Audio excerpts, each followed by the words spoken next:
우리가 요셉은 야곱의 아내 라헬의 소생으로서 야곱에게 11번째 아들입니다. 아버지의 야곱으로부터 그 노년에 얻은 아들이므로 그 여러 아들보다 더 사랑을 받았다라고 3절에서 가르쳐주고 있습니다. 아버지의 사랑을 받았는데 아버지의 사랑을 받은 이 요셉은 형들로부터 미움과 시기를 받으면서 생활할 수밖에 없었다. 그래서 결국 그 아버지의 신분을 받고 그 형들이 양을 그 잘 치고 있는지 양떼들이 아무 이상이 없는지 내게 갔다 와서 그 보고하도록 하라 해서 심부름을 갔는데 형들이 그걸 보고 꾀하여서 그 결국은 그 죽이자 했는데 그래서 그에게 죽이지는 말자 이런 일로 인해서 그 때마침 그 웅덩이에 그 빈 웅덩이에다가 던졌는데 거기에서 이 유다라고 하는 이 네 번째 아들이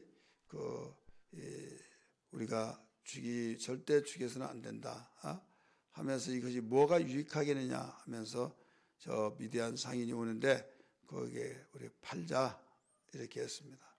어떻게 해서라도 살리려고 하는 팀이 있었고 죽이려고 하는 팀이 있었다 하는 것을 알 수가 있죠. 여기서 살리려고 한 팀이 어떤 팀이었느냐? 누벤 큰아들이죠. 리아에게서 났습니다. 또 유다 네 번째 아들입니다. 바로 이 라헬에게서 그 리아에게서 났어요. 그래서 이 리아의 소생들은 살리려고 한 것이다 하는 것을 우리가 볼 수 있죠. 근데 이 리아와 라헬의 이 몸종의 소생에서 난 자식들은 그 죽이려고 했던 것을 우리 분석을 좀 해볼 수가 있어요. 어쨌든 여기에 미움을 받은 요셉이라는 것을 여기서 발견할 수 있어요. 그러면 오늘 형들은 왜 요셉을 시기하고 미워했느냐 이 부분을 우리가 봐야겠죠. 형들은 왜 요셉을 그 시기하고 미워했느냐. 이 미움이 그 시기가 미움이 되고 미움이 죽이려고 하는 계획이 되어졌고 그 이런 한쪽에서 죽인 것이 무엇이 유익하겠느냐 해서 피를 흘리지 않았지만은 아버지께는 거짓 보고로서 죽은 걸로 알고 다시 얼굴을 볼 수 없었던 것을 알 수가 있죠.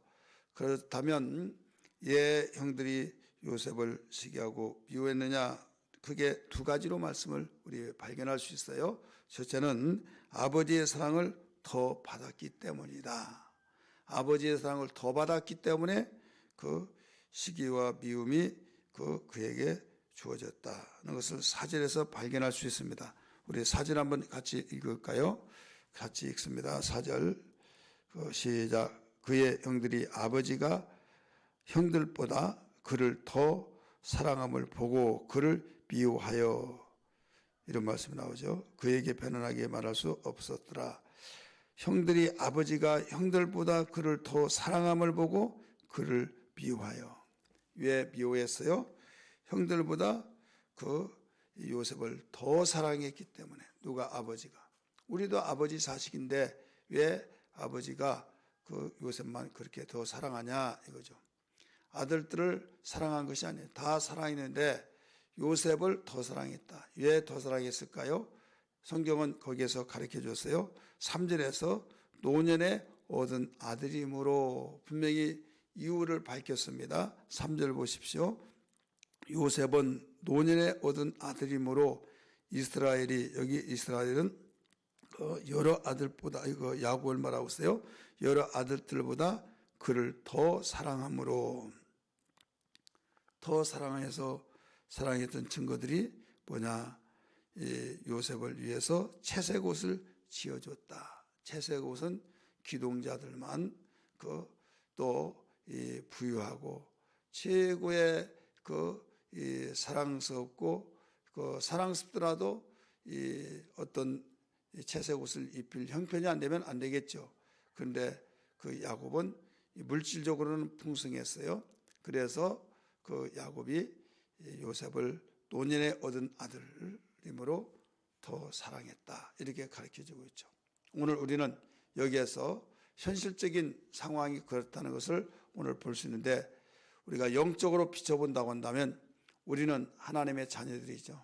하나님의 자녀들인데 하나님의 자녀들로서 그 하나님의 사랑을 더 많이 받으면 미움을 받는다. 이건 너무나도 정확합니다. 여러분, 하나님의 사랑을 많이 받으면 받을수록 더 미움을 받는다. 그런데 그 사람이 그 누구로부터 받느냐? 예수님을 믿지 않은 사람은 물론이거니와 그보다도 가장 가까이 있는 사람들로부터, 곧 형제로부터, 자매로부터 그 미움을 받는다는 것을 영적으로도 우리가 틀리지 않는다는 것을 알 수가 있어요. 하나님께서 우리에게 구약 성들보다 나중에 얻은 아들들이다 이거죠. 구약 성들은 먼저 얻은 하나님의 백성이요 자녀들이지만은 오늘 우리는 그 신약 시대에 그 예수님 오시고 난 뒤에 얻은 자녀들, 그래서 그 늦게 얻은 아들들일수록 내리사랑이라는 말이 있잖아요. 내리사랑. 그래서 그 예수 그리스도의 피로서 우리가 구원을 받은 하나님의 자들이기 때문에 더욱 더 사랑한다. 그랬더니 그 여기에서 시기 질투하고 미워한 자들이 있다. 그래서 여러분, 그 유대인들은 그 오늘날 그 우리가 종교학적으로 보면 유대교도 이 캐톨릭도 우리 기독교도 똑같이 봅니다. 기독교로. 그 유대인들은 누구를 미워하냐? 그 유대인들 외에는 다 이방인들이에요. 그래서 메시아가 오지 않은데 메시아를 예수를 메시아라고 믿고 구세주로 믿는 우리 기독교인들을 모두 다 불쌍하다고 여기고 자기들이 최고라고 말합니다. 그런데 우리는 하나님의 자녀다고 말하면서 그 하나님의 사랑을 받고 평안과 기쁨과 행복과 또 가지가지 축복을 받고, 그러니까 이제 시기가 나서 예수가 우리의 것이었는데 우리의 조상이었는데 하면서 이제 시기 속에서 이제 미워하고 이제 그렇게 되어지죠. 미워하면서 기독교에 대해서 탄압을 하고, 오늘 역사적인 측면에서도 그렇고 영적인 측면에서도 여러분 우리 교회 생활에서도 그 하나님의 사랑을 받으면 받은 만큼 더 시기와 미움이 이 미움을 같이 받는다. 이것은 절대적인 것을 우리가 기억하면서 그 하나님의 사랑을 받았다는 증거를 여기서 보게 되는 거죠. 그래서 우리는 하나님의 사랑을 받는 사람들이 어떻게 살아야 되냐? 사랑을 내가 하나님의 죄를 짓고 그런 것이 아니라 이 하나님의 뜻대로 살려고 하는데 미움을 받는다. 그러면 하나님 감사합니다. 열매를 보면 나무를 알 수 있듯이 하나님 말씀을 보니 내가 하나님의 사랑을 받고 있는 자군요. 이것은 열매를 보고 그 나무를 분명히 안다고 그랬잖아요. 사랑함을 보고 시기하면 진짜다. 이걸 알 수 있어요. 여러분, 이쁜 사람을 내가 더 이뻐지려고 하는데 그 사람이 더 이쁘면 미워하잖아요. 또 공부를 잘하면 내가 잘하려고 하는데 쟤 때문에 내가 항상 차순위로 처진다. 그럼 미워하잖아요. 물론 다 그런 건 아니겠지만은 대부분 시기질투가 되어지고, 그래서 오늘 우리는 이런 사실을 알아야만 오해가 없고 그러는 것이다 생각하면서 오히려 감사하지, 왜 내가 무슨 잘못했는데 하고 또 내가 하나님의 사랑을 받고 하나님 뜻대로 살려고 할 때 더 미움을 받고 입에 오르락내락 했을 때 왜 저러냐 하면서 내가 못 잘못했는데 하면 꼬이기 시작합니다. 꼬이다가 보면 이제 용납이 되어지지 않고, 용납할 수 없으면 등 돌리면서 서로 맞붙어서 이제 바로 서로 미워하면 우리는 마귀의 덫에 걸린 거예요. 왜 마귀의 덫에 걸린 거예요? 우리는 그러는 건데 우리가 왜 거기 같이 한 사람이 죽으면 한 사람이 잠자코 하나님은 아신다 하면서 그냥 할 일 하면 되는 거예요.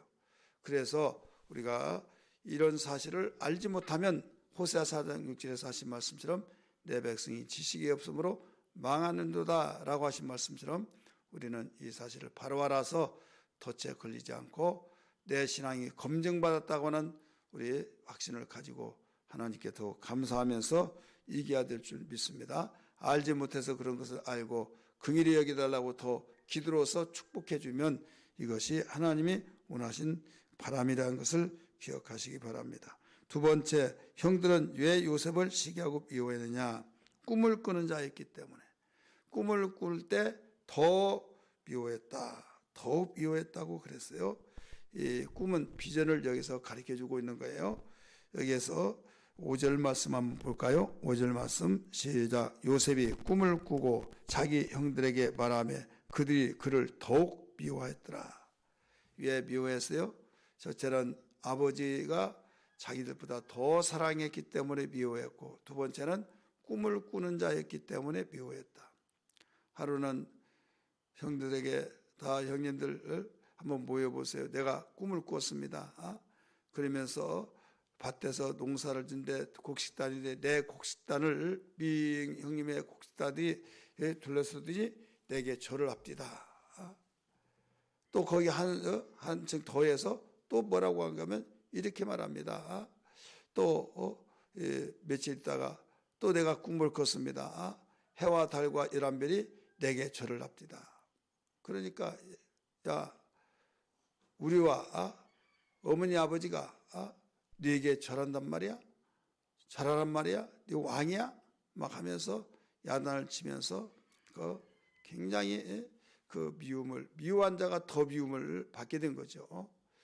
그러니까 사랑받는 자가 비전이 크고 야무진 꿈을 가지고 그냥 흘러가는 대로 살지 않고 그 하나님의 꿈을 보여줬을 때 그 꿈을 마음속에 두고 품을 수 있는 그런 하나님이 축복을 주시니까 여기에서 더 미움을 받았다.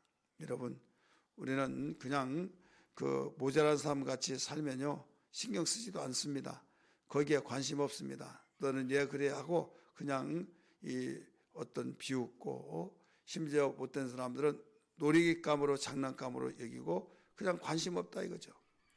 그런데 많은 사람에게 사랑을 받고 그 사람에게 집중되어지고 관심이, 그 다음에 또 비전을 가지고 야무진 꿈을 가지고 살면 더욱 미움을 받게 된다.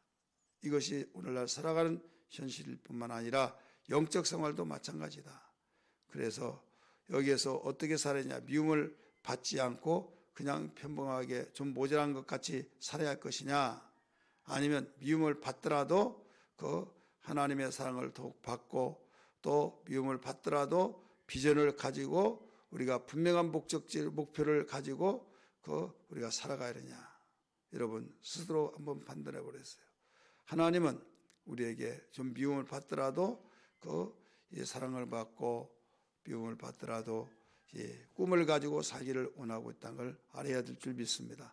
여러분이 자녀를 키울 때 정말 부모의 사랑을 받고 또 꿈을 가지는 거, 주변의 사람들 친구들이 시기 질투하고 또 더욱 미워하고 한달지라도 정말 모든 주변의 사람들에게 사랑받고 또 야무진 꿈을 가진 일을 원하고 있는 부모의 심정처럼 하나님께서도 마찬가지다 이거죠.